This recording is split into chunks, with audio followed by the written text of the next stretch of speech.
Greetings, colleagues, ladies and gentlemen, dear listeners. Welcome to another series, our monthly series, the Vaal University of Technology Student Academic Development Support and Work Integrated Learning Show here at COMETSA Radio Worldwide. I'm the host of the show. My name is Sam Zimmer. We are back, and I'm today with my anchor, Devesh Mothilall. We have a special guest, but let me also acknowledge the staff at the university, at the center, for putting it together for us. We are going to be talking to the industry partner, sharing some experience in terms of the partnership between the universities or institutions of learning in general, higher academic institutions, and industry. Let me remind you about this show. We have started this show in a while, and we are at the 8th session or the 8th edition. It is happening indeed, and we are learning a lot, and I'm sure receiving benefit from it. Devesh, let's start it very slowly and greet the listeners. Tell them who you are, and let's, after that, welcome our guest, introduce our guest. I'm here for you. My job is to hold the space. Over to you, Devesh. Thank you very much, Sam, and evening to the listeners. And as you've mentioned, this is the VUT Student Academic Development Support as well as Work Integrated Learning Show, hosted by COMETSA. And my name is Devesh Mothilall. I'm the anchor for today's show.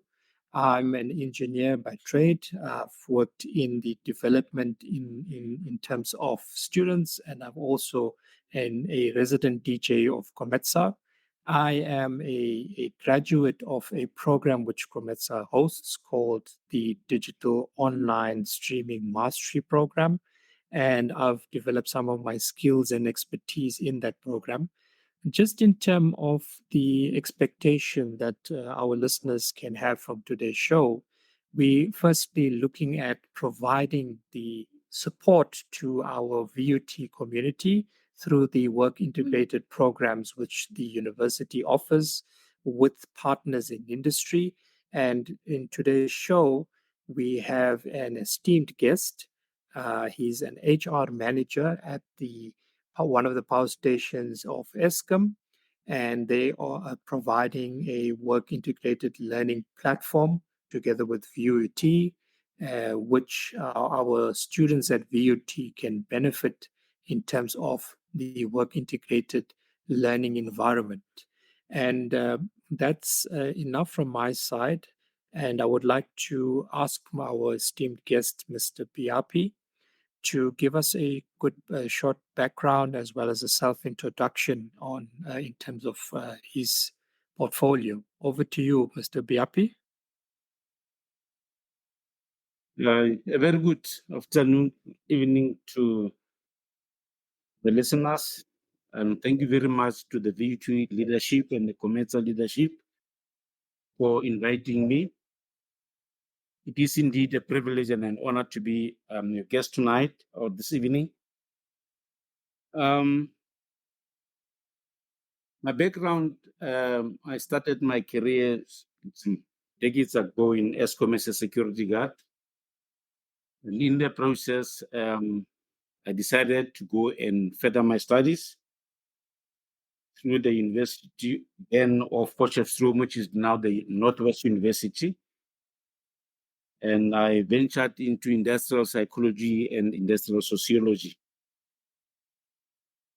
I was then later, after my studies, appointed as an HR manager at the Lethabo Power Station, which is where I started my career security. Spent some years there, stabilized the HR department. Then I moved over to the nuclear industry in Cape Town in the nuclear cluster. And I was the HR manager there for about 5 years. I was then recalled back to the Eskom head office when the concept of the HR shared services started. I then joined them for about 4 years, then moved over to the research, testing and development section of Eskom in Germiston. After 3 years, then went back to the head office, an HR business partner, and then requested to then come back to the Vaal in 2016 at the Lethabo Power Station as an HR manager. And I've always believed in adding value in whatever I do, in the business as well as serving my country. Yes, that's it in short, and I'm proud to also be associated with the Vaal University of Technology, and I will elaborate on some of the specific facts as we go on. Thank you, Baepi. One thing that I would like to say as well, Baepi, is that that journey that you are sharing with our listeners is, in fact, the kind of experience that the young students need to get an exposure to. And indeed, when they get exposure to the experience and expertise like the one that you've shared with the listeners, they get a sense of what the potential is. They can get inspired by your journey. And that is, in a sense, the end goal of a work or a work integrated learnership program. Can you tell our listeners what are the other aspects that students can learn from people like yourself in terms of their career development and in terms of the work environment that they often do not experience in the academic setting? No, thank you very much for that question. I've always been a supporter of continuous learning. And the words that I would like to use for this evening is that they need to be career activists. Basically, you need to be whatever the best that you can be in any field. I mean, I also have friends that started as maybe being police officers, they end up being prosecutors, some of them end up being judges because it's a matter of continuous learning. So the fact that you find yourself in a particular space, you must not limit yourself only to that. You must not be afraid to explore your full potential and be the best that you can be or that your creators sort of design you to be. So the issue of continuous learning for me is very important. And more especially if you have passion as well as the vision of where and who you want to be. Interesting, Baepi. One of the things I would like to also hear from you that the listeners would be very interested in is, for me, work integrated learning platforms, as they've evolved over the years, have had a distinct focus to really change culture, whether it's from a student's perspective, whether it's for the educators that handle the students, and of course the employers who will eventually be the beneficiaries of those students who get trained, and every student belongs to a community. So can you share with the listeners the type of culture that Eskom tries to inculcate into the participants of the work integrated learning program?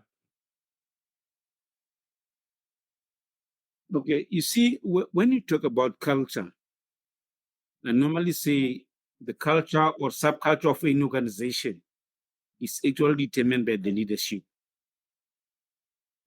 When we engage or work with the work integrated learning beneficiaries, some of the things that we try to inculcate are the following. We need to espouse the values of the organization, and I can elaborate a little bit on them. The culture of safety, the culture of being ethical, the culture of integrity for me, but not limited to only the three of them, but for now I'll rest on those three. Whatever you do, in the industry, safety comes first. There can never be any job that is so important that it can actually allow you to sort of take shortcuts in whatever you are doing. So always make sure that whatever you do, you also do what you can call a risk assessment. Just keep on asking yourself, what can actually go wrong in whatever I'm doing? If you're going to be overspeeding or even crossing a red road, just think about the potential consequences. And we need to start from there. Whatever you do, safety comes first. No, thank you very much. And when you speak of that kind of exposure that you want to give to the students through the VUT Work Integrated Learning Program, how did the program actually emanate? How did it start when we start talking about Eskom and VUT's Work Integrated Program? Can you give the listeners a sense of how this relationship, emanated from the beginning? Okay. Fortunately, one of my key performance indicators is training as well as stakeholder relations. Now, as part of stakeholder relations, we've got what we call corporate social responsibility.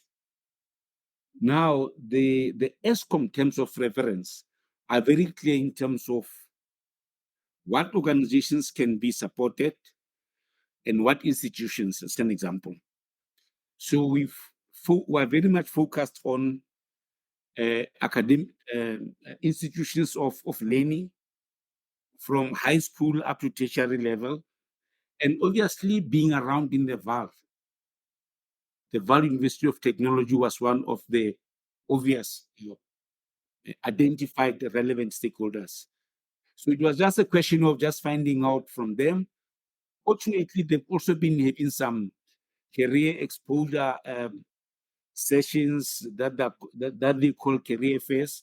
And we've always been invited to even come and share with the broader learnerships the kind of careers that Eskom can offer. And also then in the process, had to talk to some of the relevant stakeholders and see how we can actually partner for the benefit of the learners. Thank you, Mr. Baepi. Something that's interesting again as well for me is how do you assess the students? How do you decide who can get into the work integrated learning program that Eskom and VUT is offering? Can you tell the listeners what are the things that you look for? What's important? What are they supposed to focus in on?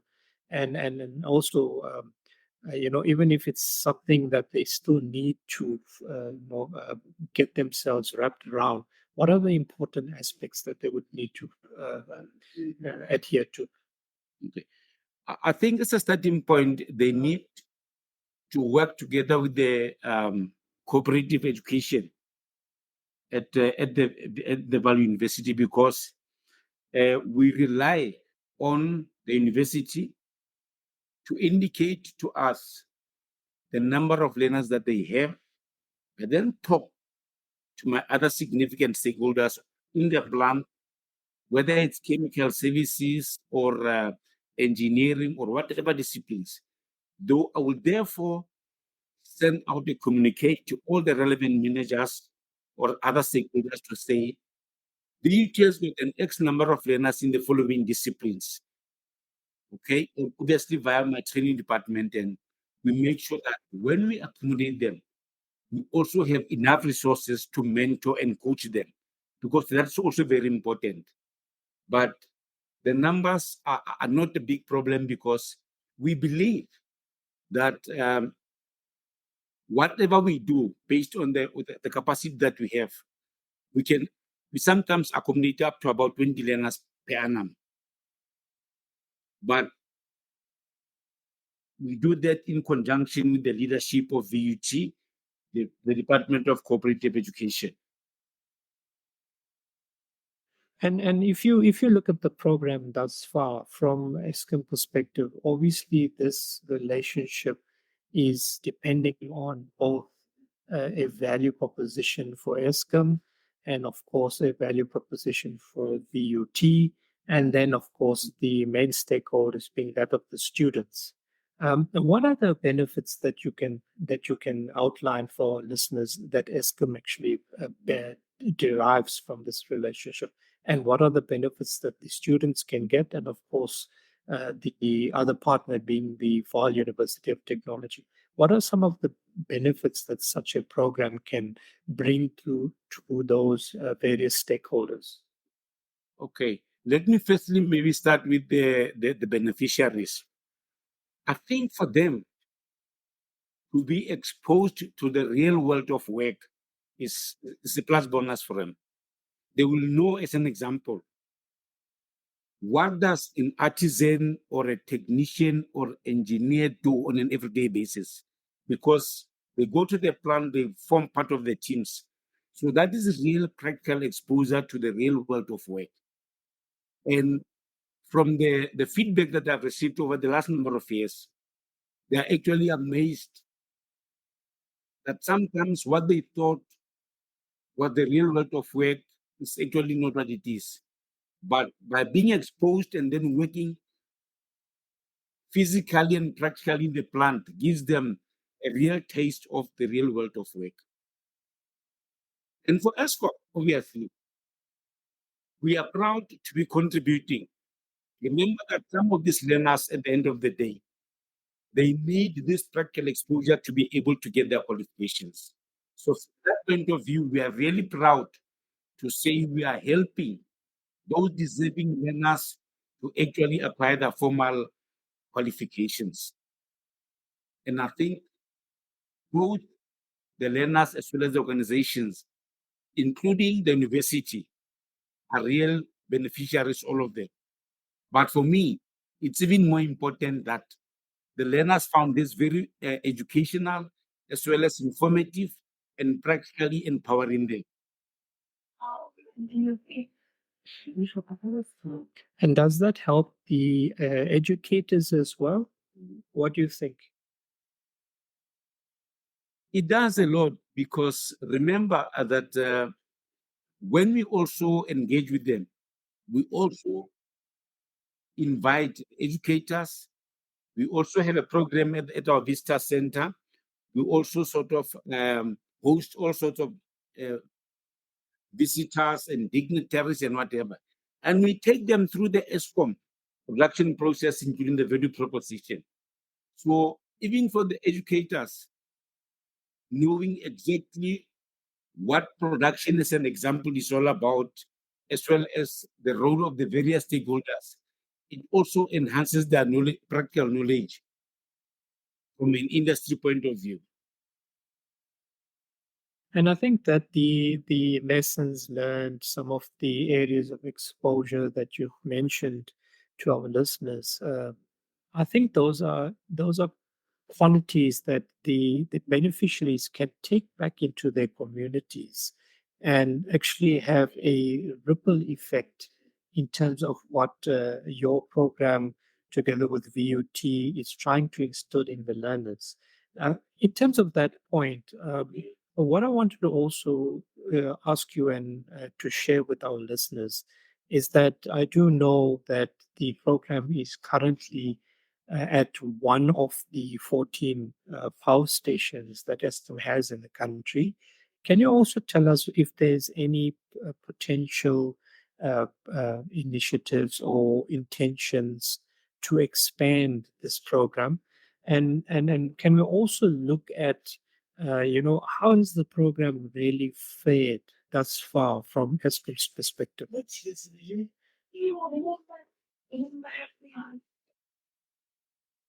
From where I'm sitting, I think we are very proud to have been associated with VUT for this particular process. Like I said earlier on, you have to start somewhere small to eat an elephant. And I'm very proud that through the last number of years that in the VUT, that we've done what we could have done.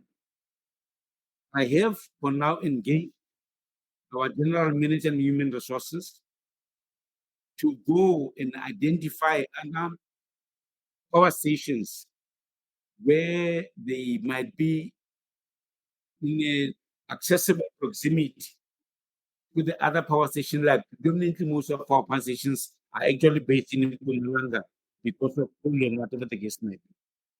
So yes, there are plans that we started at the time, but we also have plans to actually roll it out to the rest of the power stations and reach as many beneficiaries as possible. Do you find that, I mean, in the expert sector that you are in, you would obviously engage with other counterparts in other organizations? Is there other organizations following the kind of route that Eskom is taking? Is there other programs that Eskom tries to learn from and leverage off? Yeah, I think there are other organizations as well that are also involved. I was just talking to some of the facilitators at VUT here. There's quite a number of other significant industry players that are even sponsoring some of the learners at VUT through various processes. The other challenge for now, where I'm sitting, we're trying to expand this in the rest of Eskom. If I do pick it up, that there might be other organizations that are involved. We partner with them to not have a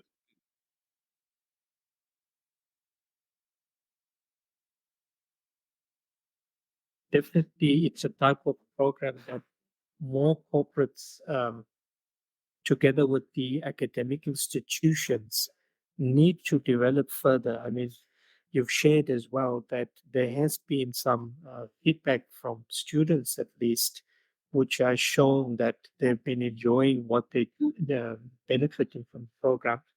But just in terms of I know you didn't mention it, but can we take our listeners again through the entire process from Eskom's perspective, where we would, firstly, they would go into the VUT environment, the students who were interested in a particular Eskom.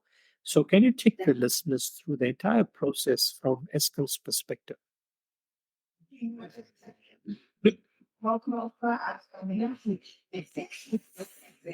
like I said, man, the Department of Cooperative Education at the VUT is the one that facilitates this. And once they've identified the learners or the beneficiaries who actually benefit from us, they approach us and say, I have an X number of learners in this particular discipline. Can you please indicate to us how many of them we can actually accommodate? So I will go and talk to the relevant other stakeholders, including my training manager, and say, okay, this is the request from VUT. Are you in a position and are we ready to accommodate these learners? Obviously, one of the things that we're sensitive about is that we need to make sure that these learners, when they come in, they actually derive maximum value from being part of this particular process.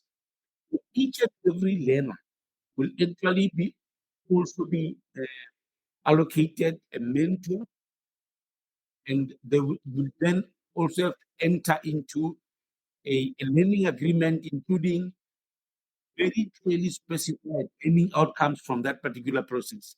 And the logbook will also have to be sent to say, these were the learning areas, and these are the type of things that were learned, and they will then have to time off the logbook at the end of the process to make sure that whatever we anticipated to them to benefit from, it can actually be signed on by an authorized mentor or coach.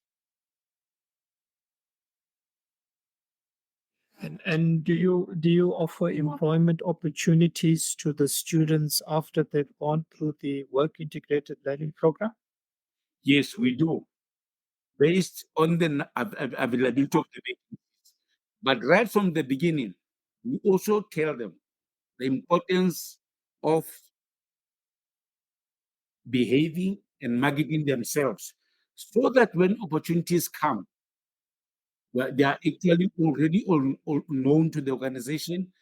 And this one just need to clarify. Unfortunately, when the resources are more than the vacancies or vacant positions, we have to advertise and go through a recruitment process. But when the vacancies are equal to the number of the learners, we just absorb them. But assume that the number of students that you would take in, the number of opportunities were all very year on year, depending on what the budget availability and the resource needs are in the organization. Definitely, but also taking into account your future needs. I'll give you a very practical example. One of the things that my department does, we continuously do an age analysis of the workforce. As an example, I will know that come the end of 2024, I would have 18 or 26 people that are retiring. So we need to plan on time in terms of pipelining, because you cannot also afford to recruit somebody when somebody is already leaving the organization. So there has to be that time where an effective skills transfer can actually take place, and also make sure the new entrants to the market are also mentored on time. You mentioned mentorship. I think from a employee perspective, a program such as the work integrated learning gives employers like Eskom an opportunity to evaluate and also mentor and develop future employees. What would your take on that be? That one for me is not even negotiable, just a given. Nobody's going to work forever. We're all young at one stage, and one day the time will come for you to retire, whether you like it or not. So only being now can you the naive person, you can think that it will work forever. It can never. So this is where the role of HR as well as training comes in, because you need to recruit, attract, develop, and retain the skills that you need to run the organization. And for me, pipelining and mentoring, it's a given point. There is just no way you can survive without actually grooming or even mentoring the youngsters that are forming part of your pipeline.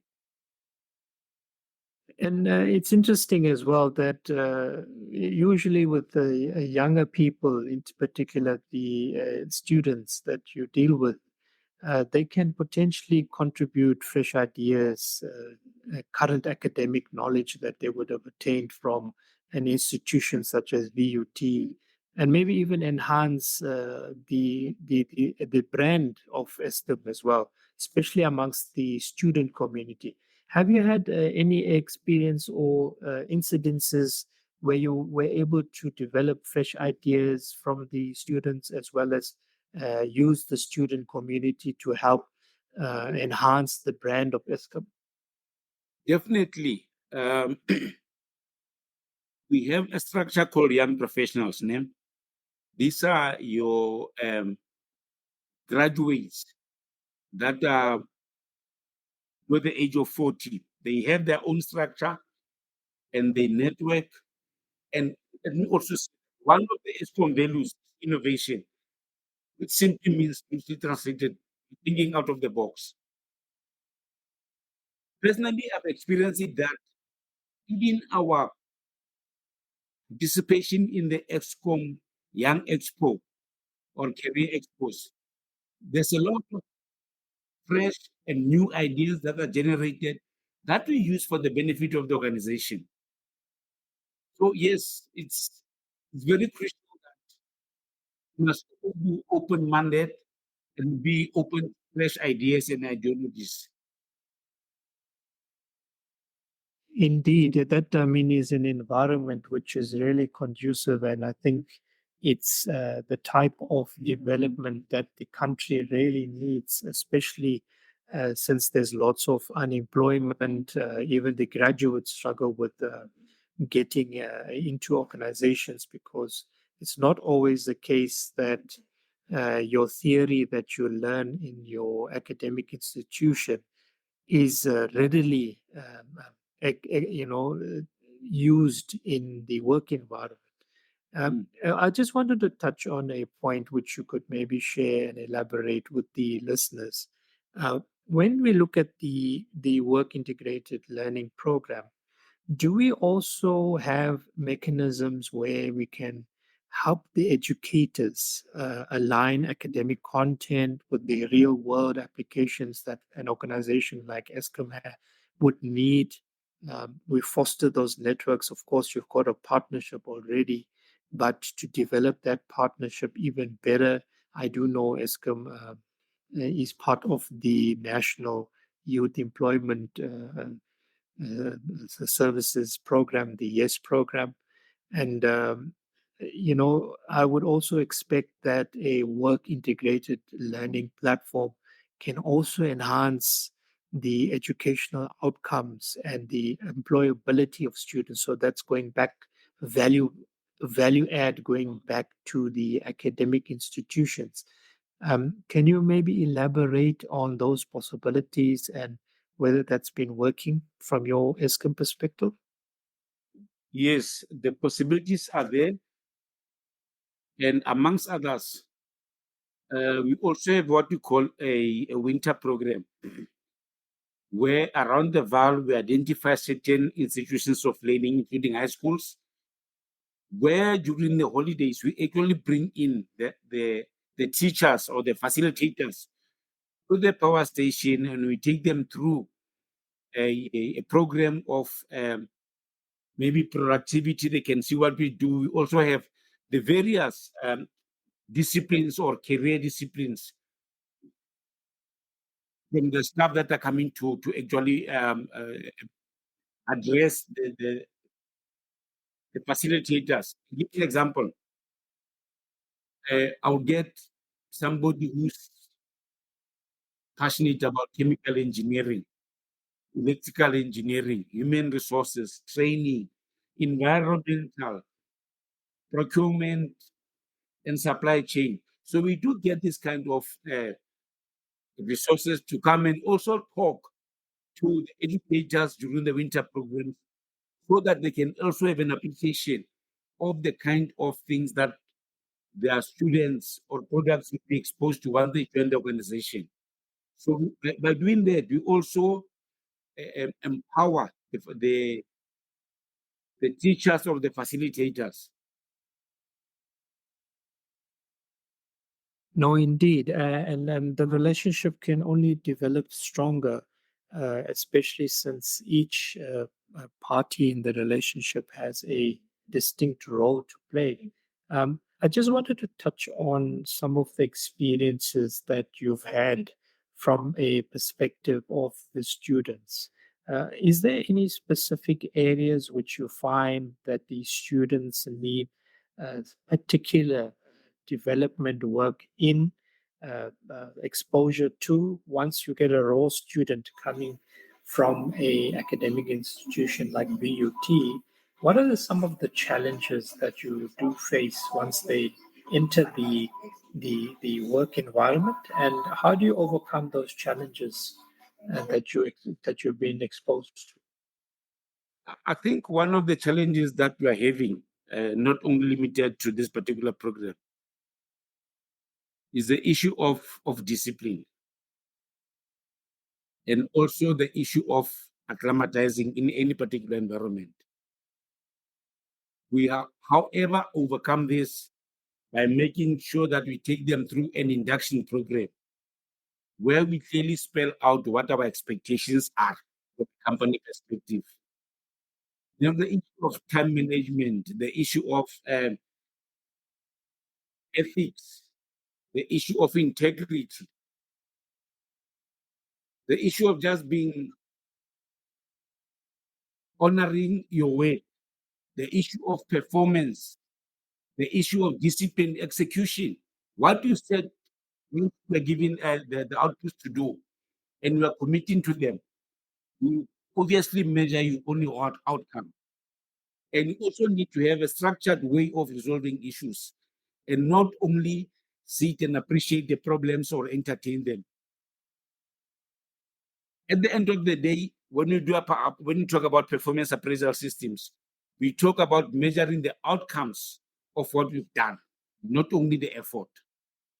So it's very important that the learners must also understand that once you are given certain tasks to perform or to do, that's what you are going to be measured on, and no excuses will be good enough to convince your appraiser as to why you failed to do A, B, C, D, and G. It's all about performance and making sure that you honor your word and do what was expected from you. Indeed. And I think that challenge that you've outlined, in fact, does sit and reside in society in general. It's not necessarily only the students that's entering your work integrated learning programs. I think it's definite value add that they can still take back to their communities so they can contribute to a workforce that's better prepared, more adaptable, and also strengthen that link that you've established with such a program between the education and industry. Um, in terms of innovation, do you find that there's an element of innovation that comes from the students, and maybe the level of innovation that is in your organization that maybe even goes back to the students? Look, I think the rate at which technology changes needs somebody to be very highly, to have a very high learning agility. And yes, I think we also need to be brutally honest and truthful about this. Some of the very bright students, they sometimes get frustrated because you can imagine that by the time you start to do your BSc or whatever engineering degree, it takes you about 4 years to complete your degree.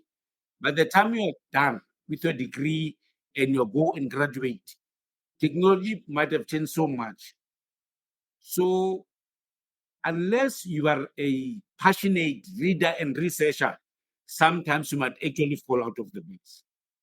But like I said, during our structures like the young professionals, it's a structure where people of more or less the same age and the same mindedness are come together and share brilliant ideas in terms of what is it that they can do to improve the technological advances that can be used in the industry.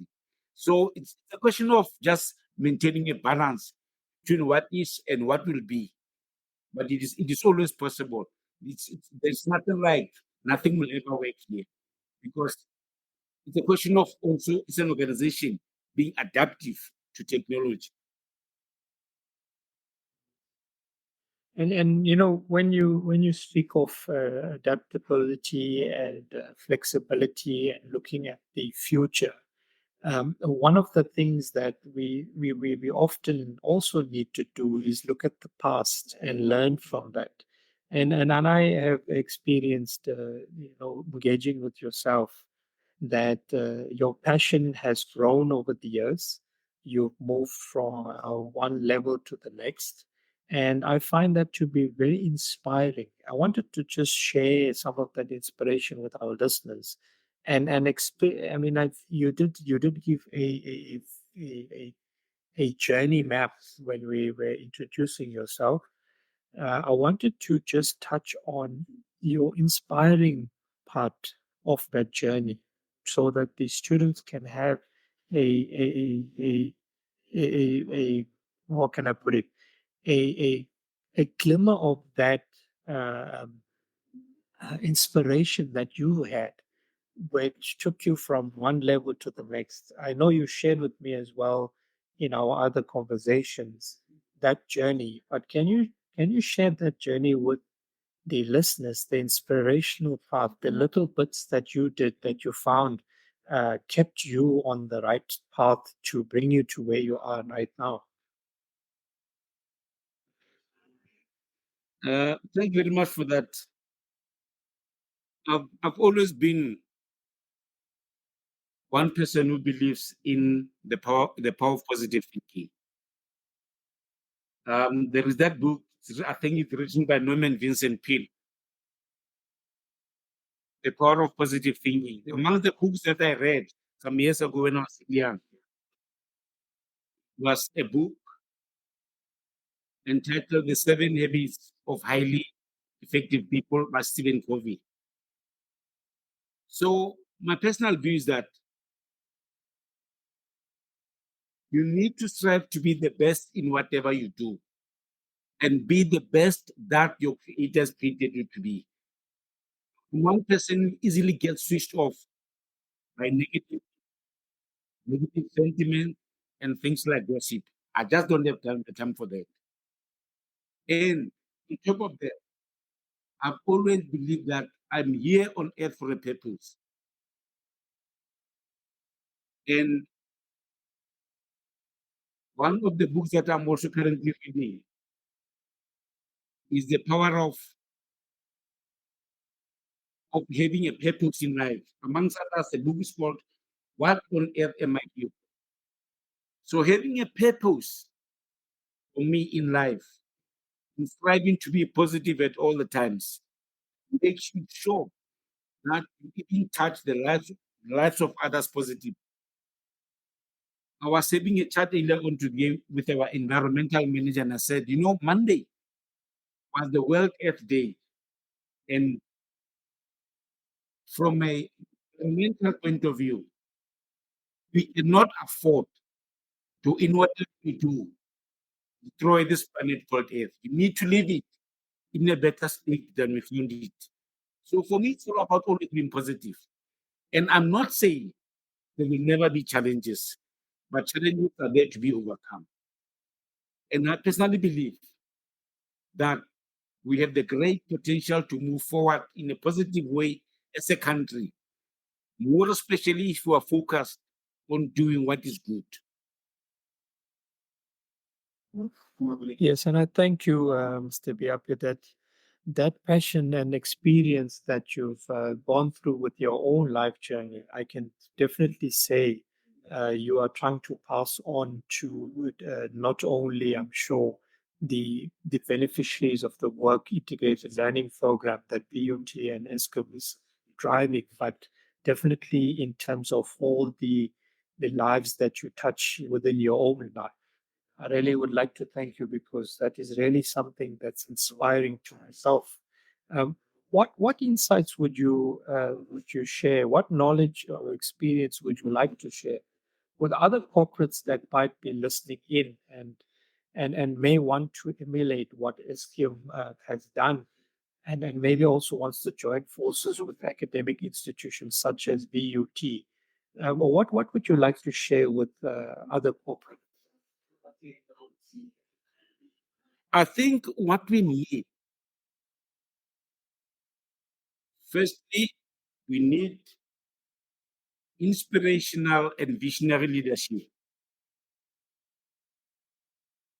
Two, we also need collaboration with all the relevant and interested stakeholders. Three, we also need to be really patriotic. We do all these things for the benefit of the country and the earth. And I do believe that we do have resources.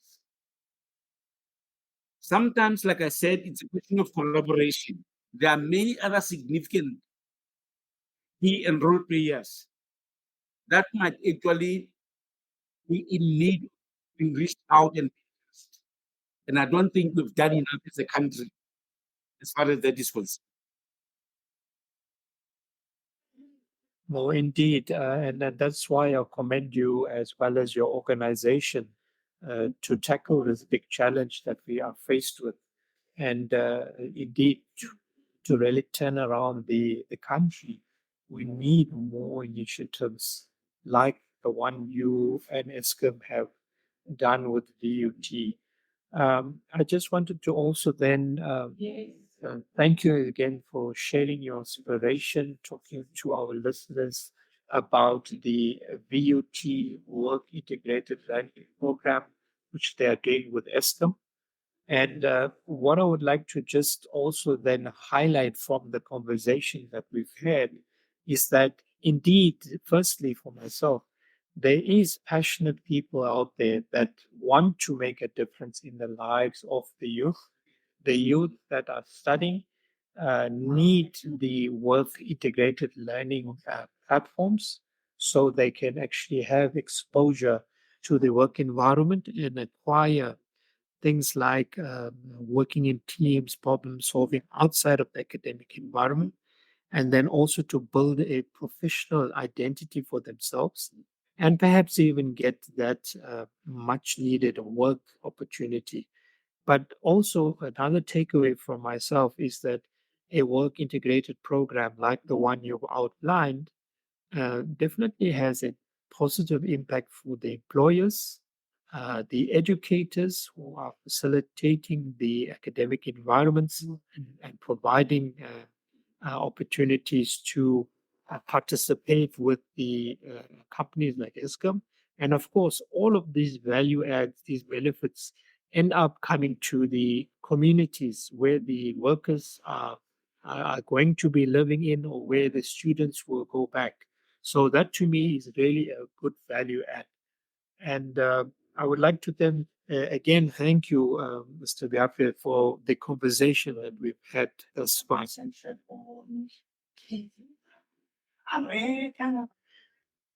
Thank you very much, Devesh and Baepi, for such a comprehensive overview of the dynamics of the partnership between the university and the Eskom.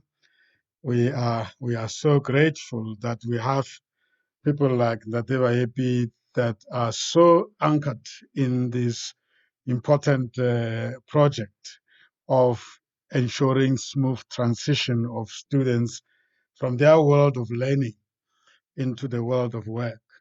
This is exactly the objective of this show, this monthly show that takes place on the last Wednesday of every month, with the exception of the month of December and January. It's a partnership that is aimed at empowering our world of work with new, fresh knowledge from students, but also guiding students with the insights from the world of work. We will be coming back again the last Wednesday of the next month, but I'm really wanting to thank my colleague Devesh for taking time. I know he's very busy at the conference and events this evening, but he managed to take time to be with us. In the background, Ntate Edwin Mavelane and Ntate Simon Mothilall and Dr. Eni Muletsane, we are thankful for their hard work together with their faculty will partners, the staff at VUT and the leadership. This is one program, as Devesh and I have always discussed, it needs to be spread across the country, and we are grateful that organizations like Eskom, with Ntate Baepi leading it, are willing to share the knowledge. Let me also remind you that this is the VUT Student Academic Development Support and Work Integrated Learning Program. It is a program that has been conceptualized by the center together with us here at COMETSA Radio Worldwide. We are here for a long haul. This was the 8th edition. We started last year in June, and we have started now inviting the industry partners. If you are listening out there and you are in industry and you are inspired by what Ntate Baepi has shared with us from Eskom, feel free to contact the university, speak to Ntate Simon Mothilall and Edwin Mavelane or Dr. Eni Muletsane. Come on board. There's enough space for everybody. This was the COMETSA Radio Worldwide, the mind, the journey, the destiny. We apply our mind to the journey that takes us to our destiny. Our shows are based on the principle we call the idea. We inform and entertain, develop and educate, empower and support, associate and network. That's the idea.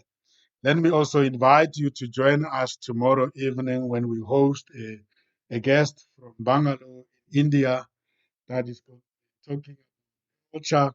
It is our monthly show as well, Bridging Cultures for Global Talent Mobility and Business Relations. We will having Vijaya is the name, Shankara, and as I said, the topic is about culture. In the first hour, we'll get to learn about him. And then in the second hour, we'll talk about the modern India and its influence in world economy, technological advancements, global multiculturalism, and international trade relations. And as always, the show is hosted and anchored by myself and our friend from New York, Mr. Dean Foster, who is a guru and expert in helping global multinationals adapt and engage with the foreign cultures as they grow their markets. Don't miss that, 1800 hours South Africa Standard Time tomorrow. But as for this show, we will meet you again the last Wednesday of May, when hopefully we shall be having another industry partner to join us.